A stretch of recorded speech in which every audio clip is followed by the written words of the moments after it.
नमस्कार, स्वागत है आपका। आप देख रहे हैं बिजनेस आज तक, जिसमें कारोबार जगत की हर छोटी बड़ी खबर से हम आपको रूबरू कराएंगे। बुलेटिन की शुरुआत करते हैं टॉप 10 न्यूज से।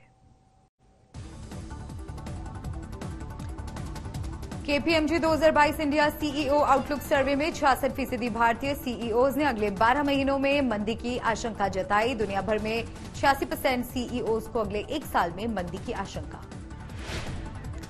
भारत और दुनिया के 55% सीईओज को भरोसा है कि इस बार मंदी का असर मामूली रहेगा। केपीएमजी 2022 इंडिया सीईओ आउटलुक सर्वे में सीईओज ने कम समय के लिए मंदी आने का अनुमान जताया। BS6 के दूसरे फेज के शुरू होने के बाद नए प्रदूषण मानकों को पूरा करने के बाद डीजल कारों का दाम 80,000 तक बढ़ने की आशंका। पेट्रोल कार की कीमतों में भी 25 से 30,000 का इजाफा मुमकिन। दिवाली के बाद सबसे ज्यादा बिकने वाले एंट्री लेवल स्मार्टफोन 5 से 7% तक महंगे होने की आशंका। रुपए में गिरावट के असर से अक्टूबर से दिसंबर तिमाही में बढ़ेंगी कीमतें। यूएनडीपी के डेटा के मुताबिक 2015 से 21 तक 14 करोड़ लोग गरीबी के दायरे से बाहर निकले। इसके पहले 10 साल में गरीबी 8.1% की दर से घटी थी, जबकि इसके बाद 6 साल में गरीबी 11.9% की दर से घटी। आरबीआई के मुताबिक सितंबर में रिटेल महंगाई दर अपने अब तक के उच्चतम स्तर पर पहुंची। इसके बावजूद आरबीआई ने महंगाई के खिलाफ लड़ाई के लिए लंबा चलने की आशंका जताई।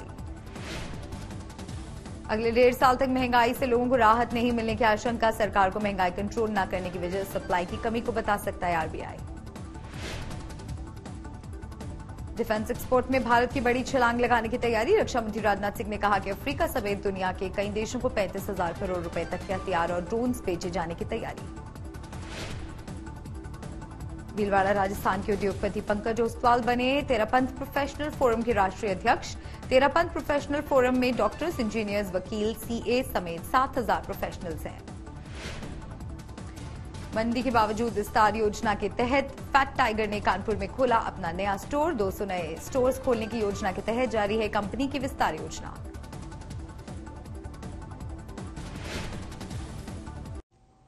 अमेरिका और यूरोप में गहराती मंदी के असर से भारत का स्टार्टअप सेक्टर संकट में घिरने लगा है। जुलाई से सितंबर तिमाही में स्टार्टअप सेक्टर को मिलने वाली फंडिंग 2 साल के न्यूनतम स्तर पर लुढ़क गई है।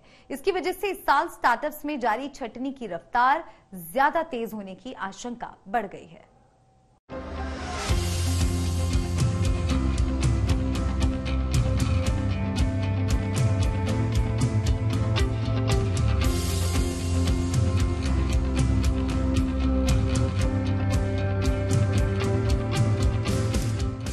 देश के स्टार्टअप सेक्टर के लिए 2022 मायूसी भरा साल साबित हुआ है। दुनिया भर में जिस तरह से स्टार्टअप सेक्टर में छंटनी हुई है, उससे भारत भी बच नहीं पाया है। भारत के स्टार्टअप सेक्टर में भी इस साल करीब 15,000 लोगों की नौकरियां जा चुकी हैं। इसकी बड़ी वजह ग्लोबल इकोनॉमी में छाई सुस्ती है। हाल ही में बायजूस ने अपनी कुल वर्कफोर्स का 5% यानी 2500 कर्मचारियों को निकालने की बात कही है। ये सब कहीं न कहीं इस बात को पुख्ता तौर पर साबित करता है कि ग्लोबल मंदी आने पर भारत के भी कई सेक्टर्स पर इसका बुरा असर होगा। स्टार्टअप सेक्टर के हालात और खराब होने की आशंका अब इसलिए भी बढ़ गई है कि जुलाई सितंबर तिमाही में स्टार्टअप्स को 205 सौदों से केवल 2.7 अरब डॉलर की रकम जुटाने में सफलता हासिल हुई है। फंडिंग का ये स्तर बीते 2 साल में सबसे कम है।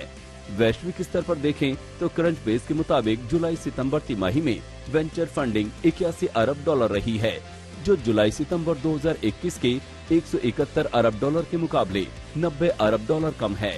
यही नहीं, अप्रैल जून 2022 के मुकाबले में भी इस बार फंडिंग 33% घटकर 40 अरब डॉलर रह गई है। PwC की रिपोर्ट के मुताबिक जुलाई सितंबर तिमाही में महज 2 स्टार्टअप ही यूनिकॉर्न बन सके हैं। ये हालात तब है जबकि वैश्विक आर्थिक रफ्तार में अभी केवल सुस्ती आई है और हालात मंदी जैसे नहीं हैं। लेकिन अगर मंदी की आशंका सही साबित होती है तो फिर अंदाजा लगाना मुश्किल नहीं है कि किस तरह के हालात पैदा हो सकते हैं। मंदी की आहट भर से ही निवेशक और फाउंडर्स दोनों सावधानी बरत रहे हैं। जुलाई से सितंबर के दौरान हर एक सौदे की औसत फंडिंग 4.5 करोड़ डॉलर रही है।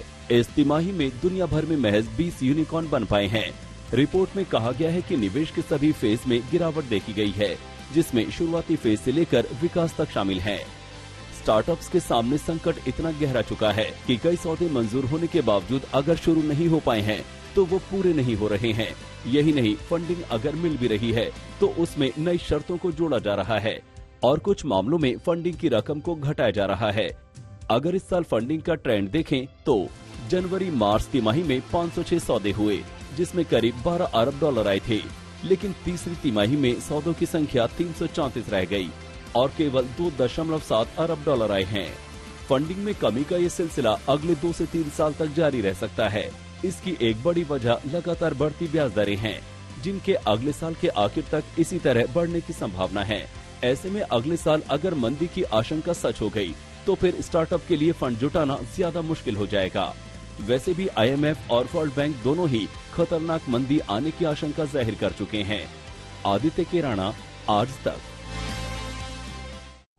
और इसी के साथ बिजनेस आज तक में फिलहाल इतना ही। देश और दुनिया की तमाम खबरों के लिए आप देखते रहिए आज तक।